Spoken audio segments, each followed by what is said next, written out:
कुरान सबसे अच्छा, कुरान सबसे प्यारा. Para pemirsa MTA yang saya muliakan, Assalamualaikum warahmatullahi wabarakatuh. Kembali kita untuk mengikuti paparan mengenai keunggulan Al-Quran berdasarkan surat Al-Fatihah dalam pandangan Hazrat Mirza Ghulam Ahmad alaihissalam, Imam Mahdi dan Masih Maud. Dan kali ini saya akan menyampaikan dari halaman 106. Bismillahirrahmanirrahim. Dengan nama Allah yang Maha Pemurah, Maha Penyayang. Di sini kita diperintahkan dengan membaca Bismillahirrahmanirrahim. Tafsir daripada surah Al-Fatihah ini itu mengandung satu tafsiran yang sangat dalam. Jadi ini adalah merupakan patisari dan dasar daripada Al-Quran yang jumlahnya ribuan ayat ini kemudian dirangkum dalam 7 buah ayat. Dan ini menjadi suatu bekal daripada tujuan diciptakan manusia ini adalah untuk menyembah dan beribadah kepada Allah Subhanahu wa taala. Jadi dikatakan la sholata liman lam yaqra'il kitab, bahwa tidaklah sholat itu diterima, dikabul, dan di sisi Allah Subhanahu wa taala ini akan mendapat dikabulkan apabila kita membaca surat Al-Fatihah. Jadi ini adalah merupakan syarat utama. Dan membaca surah Al-Fatihah itu bukan hanya kita membaca narasi saja, tetapi di dalamnya kita harus dapat memahami tentang makna yang terkandung di dalamnya. Kita melihat bismillah. Jadi nama sifat dari Allah Subhanahu wa taala itu ada kira-kira 99. Nah, jadi sifat-sifat yang diterangkan di dalam Al-Quran, di dalam kita membaca sholat atau melakukan sholat dan doa-doanya, itu harus terbayang oleh kita nama-nama dan sifat-sifat dan perlakuan dari Allah SWT dengan keagungannya itu. Dan yang kedua, kemudian disebutkan juga Alhamdulillahi Rabbil Alamin. Segala puji bagi Allah yang memiliki rahmat dari seluruh alam.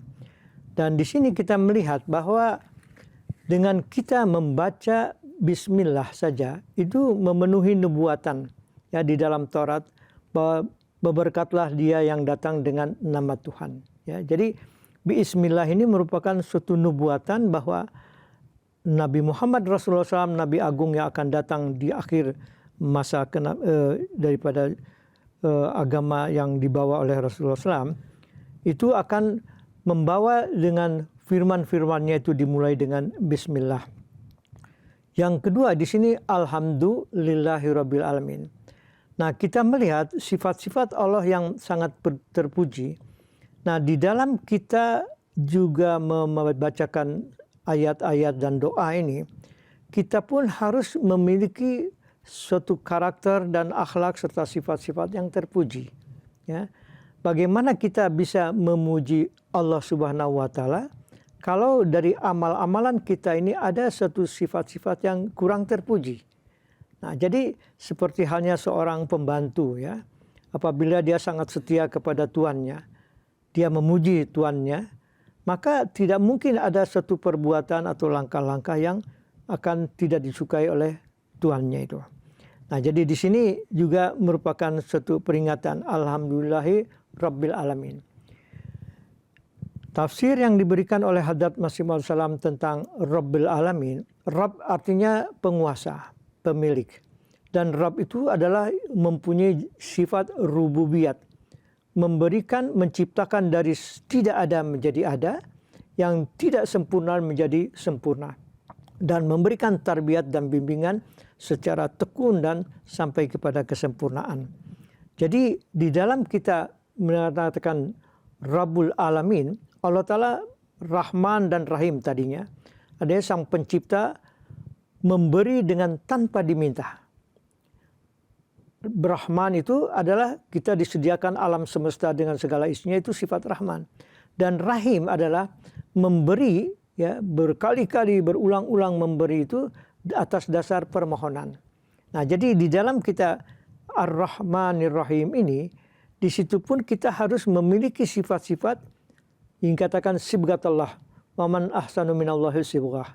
Ya, jadi tahallaku bi akhlaqillah, kita menyembah Allah Subhanahu wa taala, maka sebagaimana sifat-sifatnya itu dermawan, penuh perhatian, menolong yang miskin, jadi mengangkat derajat dan juga memberikan bantuan terhadap orang-orang yang susah.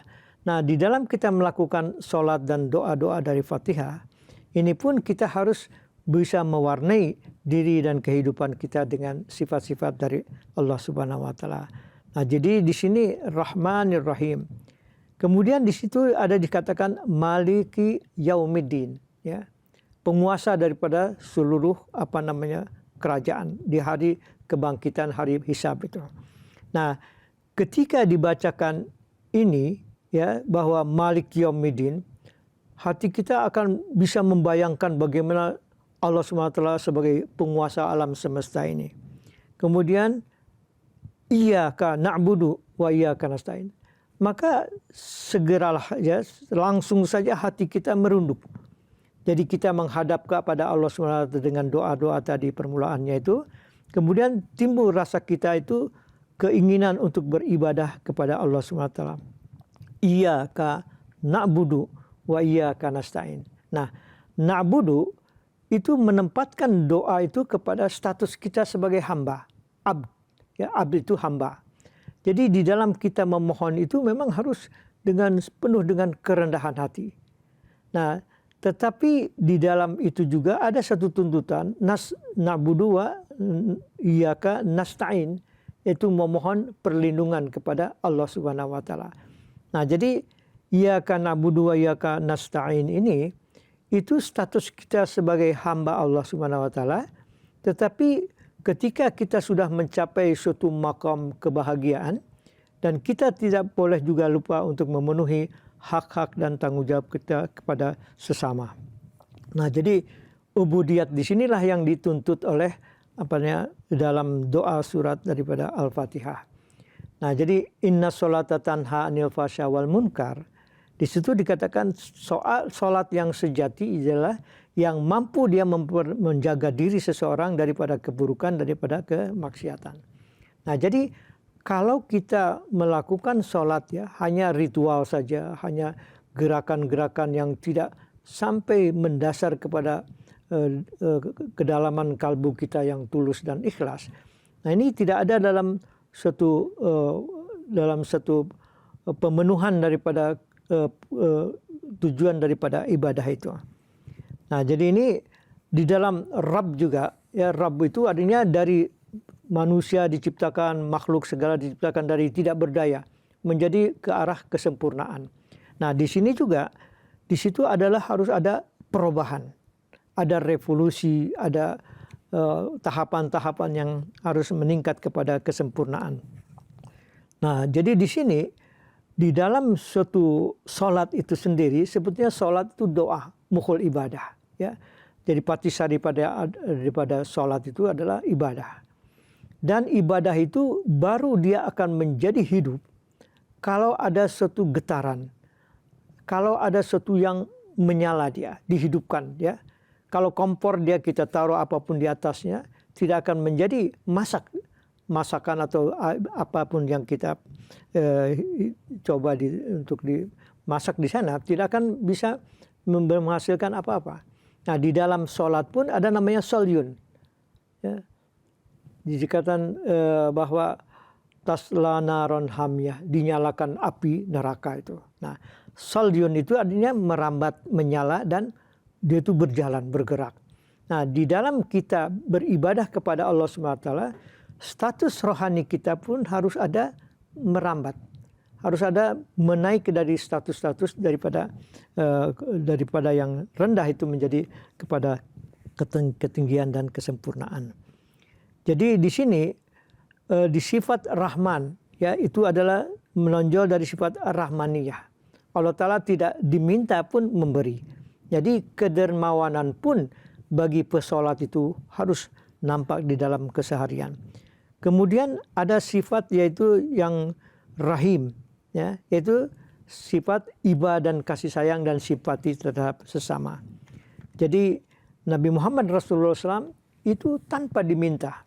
Beliau mengajarkan ketauhidan, amal-amal baik, doa, dan diberikan kekuatan iman. Ini tanpa diminta. Nah, inilah sifat daripada rahmaniyat. Dan sifat rahimiyat, nah itu pun beliau memperlihatkan suatu amalan-amalan yang menunjukkan bagaimana pengabdian terhadap sesama. Kemudian kita lihat bahwa Malik Yaumiddin, sarana untuk mencapai kehidupan yang abadi dan keselamatan yang abadi.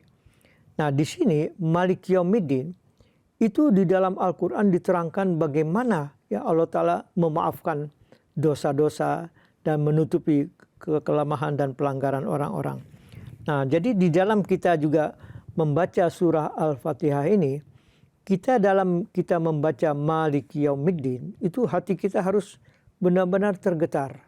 Karena sepanjang hidup kita juga kita akan dihisab oleh Allah SWT, dan bagaimana kita menerapkan diri kita dalam sifat Allah sebagai Malik Yaumiddin adalah sang penguasa di hari kebangkitan dan hari pembalasan.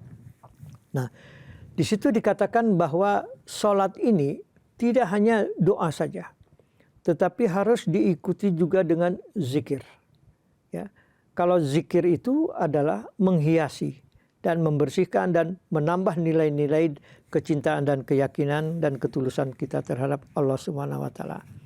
Nah, jadi di sini doa yang diajarkan ini merupakan suatu untuk penyembuhan dan membersihkan segala karat-karat dosa dan kelemahan-kelemahan rohani hamba Allah. Dan kita lihat di sini Nabi Muhammad Rasulullah SAW sering melihat sahabat-sahabat yang kurang khusyuk di dalam sholatnya. Sehingga satu waktu beliau memanggil sahabatnya supaya mengulangi sholat yang dia lakukan itu. Lalu masih dikerjakan, masih ada kekurangan, diulangi lagi. Artinya bahwa dia harus menghayati ya kandungan daripada doa-doa yang dipanjatkan itu. Nah, setelah itulah baru dipahami bahwa ibadah kita ini adalah menghayalkan ya, seakan-akan bukan hanya Allah berdiri di hadapan kita, tapi seakan-akan kita itu melihat ada wujud Allah Subhanahu wa taala. Itulah yang diistilahkan dengan ihsan ya. Nah, jadi satu waktu juga ada satu riwayat ya, Sayyidina Ali terpanah pundaknya itu oleh sebusur panah ini. Sakitnya luar biasa. Ketika akan dicabut itu terasa sangat ngilu gitu. Akhirnya dia meminta waktu untuk berwudu dengan sholat 2 rakaat. Ketika sudah khusyuk betul kepada dalam doa-doa, baru dikatakan sekarang silakanlah kalian cabut anak panah itu ketika saya sudah mencapai puncak dari kehusyuan. Nah, jadi disinilah suatu bagaimana surah Al-Fatihah ini dengan penghayatan daripada ayat Al-Quran itu akan menyerap ke dalam kalbu dan jiwa manusia. Sekarang kita sampai kepada bagaimana seseorang untuk mencapai kelezatan di dalam sholat atau ibadah kita. Ini yang dikatakan adalah sebagai suatu kaifiat, jadi nuansa keadaan atau yang disebutkan electrical pulse. Ya. Jadi bagaimana kita mengadakan suatu kontak langsung yang hidup dengan Allah Subhanahu wa taala. Jadi ada suatu getaran di situ ya. Nah, jadi suatu merasakan kenikmatan ya. Makanya ada sembahyang malam, sembahyang duha, sembahyang yang disebutkan sembahyang hajat, ada sembahyang tasbih ya. Itu semua memerlukan suatu kekhusyuan dan kenikmatan serta kelezatan di dalam sholat. Nah, ini yaitu manusia semua diberi daya, kemampuan dan ability ya. Kemampuan ini oleh Allah Subhanahu wa taala. Nah, ini secara bertahap itu sesuai dengan jalannya waktu dan kehidupan ini itu diberi karunia oleh Allah Subhanahu wa taala. Nah, jadi dengan jalan istighfar dan kita memuji dan mengagungkan, membesarkan Tuhan juga, ini adalah untuk membersihkan segala kekurangan-kekurangan yang ada di dalam diri kita ini. Nah, kita melihat di dalam kita berikrar bahwa Allah Ta'ala, kita mencintai Allah Subhanahu wa taala. Nah, tetapi Allah Ta'ala itu selalu menyimpan 2 malaikat untuk memantau serta menghisap amalan-amalan kita. Jadi dengan kita mengadakan suatu ta'alluq billah ini, yaitu melalui sholat ini, adalah merupakan satu jalan untuk mendekatkan diri kepada Allah Subhanahu wa taala. Itulah yang dikatakan sholat mirajul mu'minin, ya. Bahwa sholat itu adalah tangga untuk mengadakan pendekatan dengan Allah Subhanahu wa taala. Nah, jadi surah Al-Fatihah ini itu menunjukkan kepada kita maksud dan tujuan daripada manusia ini diciptakan. Ya, karena amalan manusia yang mula pertama akan dihisab waktu kita dibangkitkan di hari kebangkitan ini adalah iman dan juga salat. Jadi kalau katanya man sakulat mawazinuhu fahuwa fi 'isyati radiyah wa man khaffat mawazinuhu fa ummuhu hawiyah. Nah, jadi kalau berat timbangan kita dalam sholat itu mencukupi, maka disitulah kita dapat dalam keridhaan Allah Subhanahu wa taala. Tetapi kalau bobot kita, ibadah kita dan kebaikan kita kurang, maka kita akan dicampakkan ke dalam api neraka. Oleh karena itulah Nabi Muhammad Rasulullah SAW selalu menganjurkan, ya, bahwa sholatlah berjamaah. Karena berjamaah itu memang tujuan akhir manusia itu akan dihimpun oleh Allah SWT. Walaupun kelahirannya kita ini masing-masing sendiri, ya. Tetapi dengan panggilan azan, panggilan qomat, panggilan kita, seruan-seruan kepada kebaikan, ini mengingatkan kita bahwa manusia nanti akan dihimpun oleh Allah SWT di hari kebangkitan. Nah, jadi disinilah kita yang dikatakan suatu husnul khotimah, ya. Jadi apabila di dalam kita beribadah kepada Allah SWT dengan penuh keyakinan, nah ini merupakan suatu keberhasilan. Makanya dikatakan hayya ala sholah, hayya ala falah. Mari kita kepada sholat, ya, mengerjakan sholat, dan mari kita meraih kemenangan, ya. Minal aidin wal faidin itu juga sama. Jadi kita meminta kemenangan yang datang berulang-ulang dengan kebahagiaan yang hakiki.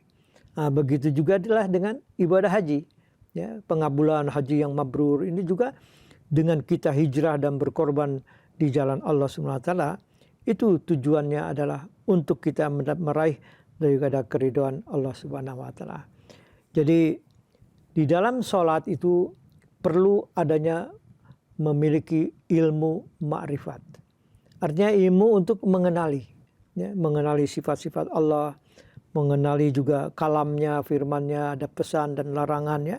Kemudian mengenali juga akibat-akibat yang terjadi dalam manusia-manusia yang berjalan di jalan Allah dan ada orang-orang yang menentang di jalannya. Nah, jadi inilah yang kita harus miliki, bahwa di dalam sholat-sholat kita pun katakan sallu kama ra'aitumuni usolli. Sholatlah kalian sebagaimana kalian melihat cara aku sholat. Nah, jadi di sini bagaimana Rasulullah SAW, tidak ada seorang nabi ataupun utusan Allah yang manapun juga yang mengajarkan kepada umat dan kaumnya ini bagaimana cara sholat yang dikehendaki oleh Allah Subhanahu wa taala. Jadi baik Allah Ta'ala dengan 7 ayatnya mengatakan aku Allah. Sifatnya Rahman, Rahim, Malik Yaumiddin. Kemudian dimintakan kita harus doa dengan cara ini. Dan ada peringatan di akhirnya ini. Itulah saya kira ringkasan daripada pembahasan di Al-Quran ini.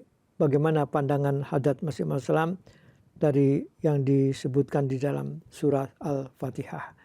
Mudah-mudahan Allah SWT memberikan kita karunia untuk memahami doa-doa daripada Al-Fatihah. Dan juga ada nubuatan-nubuatan di dalam yang terkandung bahwa kita harus dapat terus berjalan di atas jalan yang lurus dalam mencari ridha dan kasih Allah Subhanahu wa taala. Billahi taufiq wal hidayah. Wa akhiru dawana anil hamdulillahirabbil alamin. Wassalamualaikum warahmatullahi wabarakatuh.